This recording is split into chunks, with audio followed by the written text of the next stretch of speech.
মার্কিন মসনদে ডোনাল্ড ট্রাম্পের প্রত্যাবর্তনের পর থেকেই পাল্টাচ্ছে বিশ্ব রাজনীতির গতি প্রকৃতি। সম্প্রতি জাতিসংঘে যেমন রাশিয়াকে সমর্থন দিয়েছে যুক্তরাষ্ট্র, ঠিক তেমনি যুদ্ধ বন্ধের প্রস্তাবে এবার ওয়াশিংটনকে সমর্থন দিল মস্কো।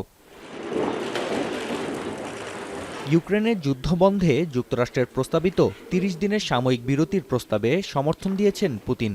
চুক্তিতে স্বাক্ষরের আগে বেশ কিছু বিষয়ে আলোচনা প্রয়োজন বলে দাবি করেন রুশ প্রেসিডেন্ট। জানান, দুই দেশের মধ্যে দ্বন্দ্বের শেকড় উপড়ে ফেলতে না পারলে এই প্রস্তাব চিরস্থায়ী শান্তি ফেরাতে পারবে না। যুদ্ধবিরতি চুক্তি সইয়ের ক্ষেত্রে বেশ কিছু শর্ত জুড়ে দেন পুতিন।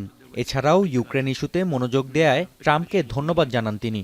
Прежде всего, хотел бы начать со слов благодарности в адрес президента Соединенных Штатов, господина Трампа, за то, что он уделяет урегулированию на Украине столько много внимания.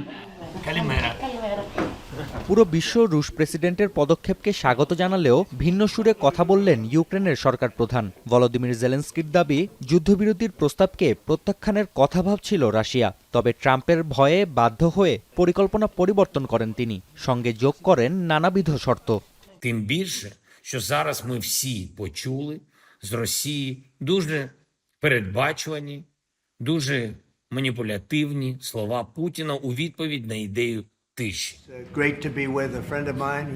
রাশিয়ার সঙ্গে গুরুত্বপূর্ণ আলোচনায় রয়েছেন বিশেষ মার্কিন দূত স্টিভ উইটকফ। এমনটাই জানিয়েছেন ডোনাল্ড ট্রাম্প। মার্কিন প্রেসিডেন্টের আশা, মানবতার খাতিরে শান্তির পথকে বেছে নেবে রাশিয়া। তবে পুতিনের বক্তব্যটি আশাব্যঞ্জক হলেও অসম্পূর্ণ বলে মন্তব্য করেন তিনি।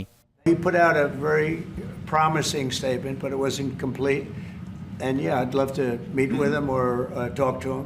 But we have to get it over with fast. You know, every day people are being killed. It's not like, as we sit here, 2 people will be killed. Think of it.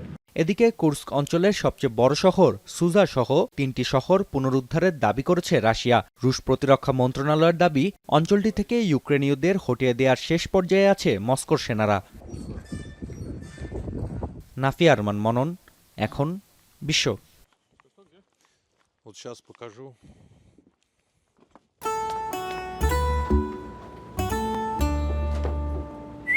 এই ঈদে jewellery clothing এ বিকাশ পেমেন্টে discount.